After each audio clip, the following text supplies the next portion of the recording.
Salut tout le monde et bienvenue dans une nouvelle vidéo. Donc désolée de ne pas en avoir tourné davantage, mais j'ai été très occupée et comme le dit le titre de la vidéo, mes perruches sont parties. Donc no panique, hein, je les ai retrouvées finalement, mais bon c'était assez chaud quand même. Donc cette vidéo va fonctionner en deux parties. Donc la première partie où je vais vous expliquer un peu ce qui s'est passé. Et la deuxième partie où je vais vous expliquer ce qu'il faut faire pour retrouver son oiseau qui s'est envolé. Donc ça s'est passé début juillet, j'étais pas chez moi. Et mes parents ils m'appellent et ils me disent que mes perruches sont parties. On aurait pu lire la joie extrême sur mon visage. Et du coup je suis revenue, donc mes parents ils avaient mis la cage dehors pour qu'elle prenne un peu l'air. La litière de la cage elle s'était ouverte et du coup mes perruches elles en avaient profité pour partir. Donc Isis, on a eu de la chance, elle s'est juste posée sur un arbre qui était à 2 maisons de chez nous. Mon père il a tendu le bras, elle s'est posée dessus. Donc après elle a pris peur et elle s'est reposée sur son arbre. Donc mes parents sont venus, ils ont pris la cage et ils l'ont emmenée près de l'arbre. Donc j'ai pris une échelle, je suis montée à l'arbre, j'ai pris Isis et je l'ai posée dans la cage. Donc là voilà, il n'y avait pas de problème. Ça s'est fait super rapidement.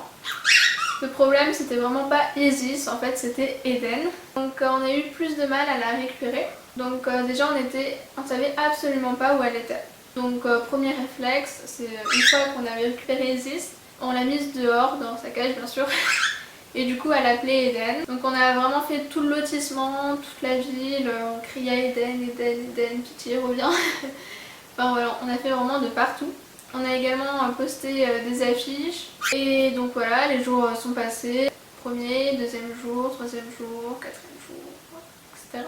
Donc au bout du quatrième jour, mes parents en allant quelque part, dans la voiture, ils se sont fait percuter par un oiseau.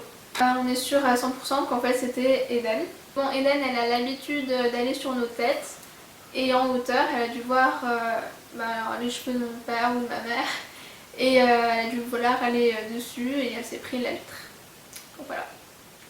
Du coup les jours sont passés et au bout du 10e jour, donc une dame elle nous appelle et elle nous dit qu'elle a récupéré une perruche. Donc là on était super contents. Donc on va la voir et en effet c'était bien Eden. Par contre elle était vraiment blanche, son plumage était très clair. Donc voilà, c'était elle à 100%. Mais voilà, c'était un peu bizarre quand même de la retrouver si claire. Du coup là je l'ai prise sans aucun problème, elle a réclamé des bisous tout le temps. Du coup voilà, on l'a récupérée et on l'a ramenée à la maison. La dame nous a expliqué qu'en fait un monsieur l'avait trouvée par terre en train de marcher au bord de la route. Voilà, il l'a prise, il l'a mise dans un carton. Étant donné que la dame elle avait deux oiseaux, il l'a ramenée à la dame. Voilà. Ce qui nous a le plus étonné en fait, c'est que la dame elle habite à 17 km de chez nous. Du coup Eden est restée 6 jours dehors et 4 jours chez la dame. Donc rassurez-vous, elle n'a absolument rien du tout. Donc voilà, on était super contents de se retrouver, encore une fois. J'aurais trop aimé lui mettre une petite caméra pour savoir un peu ce qui s'est passé. Donc maintenant je vais vous dire ce qu'il faut faire si votre oiseau s'envole. Donc la première chose que je peux vous conseiller, c'est de regarder où votre perruche elle part. Dans quel sens et où. La deuxième chose à faire, c'est de laisser les fenêtres ouvertes pour que votre perruche elle puisse revenir si elle peut. Donc la troisième chose à faire, c'est de placer sa cage à l'extérieur pour qu'elle puisse se repérer un peu. Donc le quatrième conseil, c'est de placer les autres oiseaux que vous avez à l'extérieur pour qu'ils puissent s'appeler entre eux. Donc la cinquième chose à faire, c'est de la tirer avec de la nourriture. Ça marche. Donc la sixième chose à faire, donc moi c'est ce que j'ai fait également, c'est d'enregistrer les cris des oiseaux que vous avez et de les diffuser. Donc la septième chose à faire qui est indispensable, c'est de l'appeler. Tout le temps où vous allez, vous l'appelez, vous criez son nom. Donc la huitième chose à faire, c'est de faire des petites affiches. Mettre des annonces dans les journaux, prévenir les gens sur les réseaux sociaux, enfin vraiment il faut prévenir le maximum de personnes. Vos voisins, votre famille, vos amis, il faut vraiment qu'il y ait le plus de monde au courant. Vous pouvez également poster des annonces dans les commerces, donc vétérinaires, magasins, pharmacie, enfin vraiment de partout où vous pouvez. Mais surtout ne restez pas dans la même ville, il faut aussi faire les alentours. Bon, normalement une perruche qui est apprivoisée reste dans un périmètre d'1 kilomètre.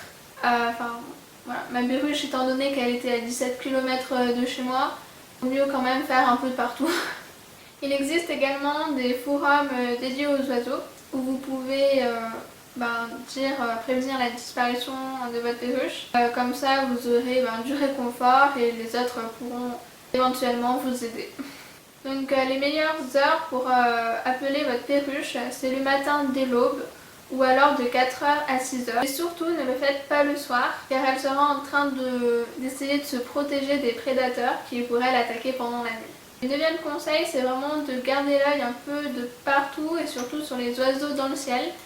Et le 10e conseil, c'est de regarder de partout dans les arbres.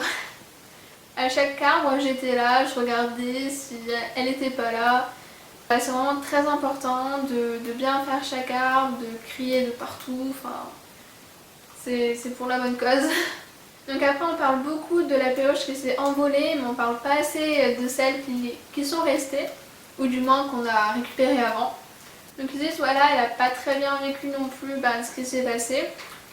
Donc on est resté vraiment énormément de temps avec elle pour essayer de remplacer un peu Eden. On la sortait assez souvent dehors dans sa cage bien sûr pour qu'elle puisse s'appeler Eden, ce qui n'a absolument pas fonctionné d'ailleurs. Donc dès qu'elles se sont retrouvées au bout du 10e jour de séparation, c'était un peu... c'était pas grand chose en fait, elles se sont ignorées, puis après elles se sont rapprochées petit à petit, puis en fin de compte elles étaient vraiment contentes de se retrouver, et du coup ouais, ça s'est super bien fini au final, et on est super contents, vraiment, c'est énorme. Voilà, moi si j'ai réussi à récupérer mes perruches, et si vous perdez votre oiseau, je vois pas pourquoi vous la récupérerez pas. Donc voilà, j'en ai fini pour cette vidéo, j'espère qu'elle vous aura aidé. Mon dernier mot serait de vraiment ne perdez jamais espoir. C'est vraiment important d'y croire jusqu'au bout. Et je vous dis à la prochaine vidéo. Salut!